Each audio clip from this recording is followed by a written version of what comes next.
Bonjour, bonsoir à tous. Vous savez, il y a deux choses que j'aime dans la vie. L'histoire et les jeux vidéo. Et quand on mélange les deux, ça donne ça. Regardez à gauche, c'est Civilization 5 et Civilization 6. Oh, et là à droite, c'est la série des jeux Total War. Et au loin, on peut apercevoir la série des jeux Assassin's Creed. Oh, il y a tellement d'autres jeux, on n'a pas le temps de tous les décrire. Et je me suis dit, pourquoi ne pas vous faire découvrir tous ces jeux qui me plaisent, qui vous plairont peut-être, et surtout, qui vous feront découvrir mes passions. Et aujourd'hui, j'ai décidé de parler d'un jeu, ou plutôt de deux jeux, Civilization 5 et Civilization 6. Et sans transition, passons à leur présentation. Ces jeux vous proposent au travers d'un tour par tour d'incarner une des grandes civilisations qui a marqué l'histoire.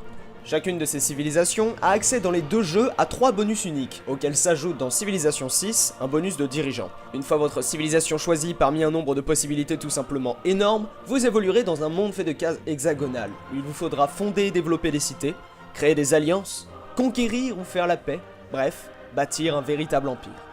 La victoire pourrait être atteinte de 4 manières différentes, en envoyant une fusée dans l'espace, en conquérant l'ensemble des capitales des civilisations présentes dans la partie, en impressionnant les civilisations ennemies grâce au tourisme, et en fonction du jeu, soit en étant élu dirigeant du monde à l'ONU, soit en réussissant à convertir à sa religion toutes les autres civilisations.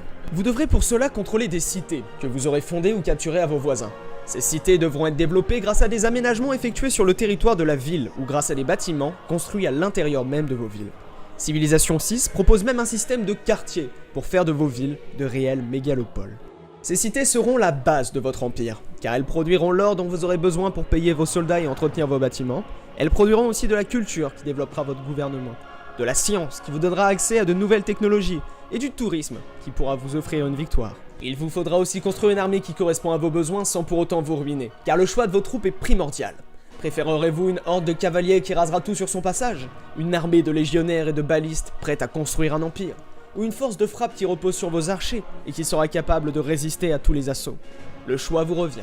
Ces troupes évolueront dans le temps et se renforceront avec les découvertes scientifiques, ce qui rendra votre armée plus efficace, mais aussi plus chère. Un autre aspect important du jeu est la religion. Dans chacun des jeux, vous pouvez fonder une religion que vous personnaliserez comme bon vous semble pour ensuite la répandre dans le monde entier, ce qui vous offrira des avantages si les cités ennemies sont converties et peut même vous faire gagner la partie dans Civilization 6. Vous rencontrerez aussi dans le jeu des cités-états. Ce sont, comme leur nom l'indique, des cités autonomes jouées par des intelligences artificielles que vous pourrez courtiser pour obtenir leur faveur. Pour ce faire, vous devrez remplir des missions qu'elles vous confieront, et en fonction du jeu, vous pourrez soit leur donner de l'or, soit envoyer des émissaires dans les cités qui vous intéressent. Bon, là je viens de vous faire l'explication dans les grandes lignes du gameplay du jeu. Je ne vous ai évidemment pas parlé de tout, mais normalement, vous avez les bases nécessaires pour comprendre la suite. Car maintenant, on va parler de la partie histoire du jeu, qui est tout simplement omniprésente, car tout le jeu se base dessus. Que ce soit les bâtiments, les unités, les technologies, les civilisations jouées ou n'importe quoi d'autre, tout a bien existé. À une exception près dans Civilization 5, où l'on peut créer des unités futuristes, comme le Mecha Colosse de la Mort, mais ça à la rigueur, on s'en fout. Car selon moi, ce qui rend ce jeu aussi génial, c'est qu'on fait plus qu'incarner une civilisation.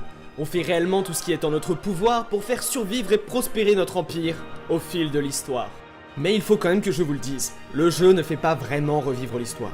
C'est quelque chose qui est impossible dans un jeu, et Civilization ne déroge pas à cette règle. Cependant, le jeu reste extrêmement intéressant à regarder avec un œil d'historien, car chaque élément du gameplay renvoie à une réalité historique. Et là où ce jeu devient encore plus génial, c'est qu'il consigne dans le Civilopédia l'ensemble des éléments du jeu pour en offrir une explication historique, ce qui permet à n'importe qui de découvrir cette merveilleuse science qu'est l'histoire. Ainsi, à force de jouer, je me suis rendu compte que ce jeu avait un énorme potentiel pour parler d'histoire, et c'est assez logiquement que m'est venue l'idée d'une nouvelle émission. Je vous proposerai à la fin de chaque vidéo, y compris celle-ci, un vote entre deux éléments du jeu, et je ferai une explication historique sur l'élément du jeu que vous aurez choisi, tout en prenant en compte la manière avec laquelle il a été représenté dans le jeu. Et pour la prochaine émission, on commence avec du lourd, car je vous propose de voter entre Trajan, qui dirige l'Empire romain dans Civilization 6, et le Colisée, une merveille présente elle aussi dans Civilization 6. Oui, j'aime Rome, et je n'ai pas honte de le dire. Et c'est déjà la fin de la vidéo. N'hésite pas à me faire savoir si elle t'a plu ou si le concept de la future émission te plaît déjà.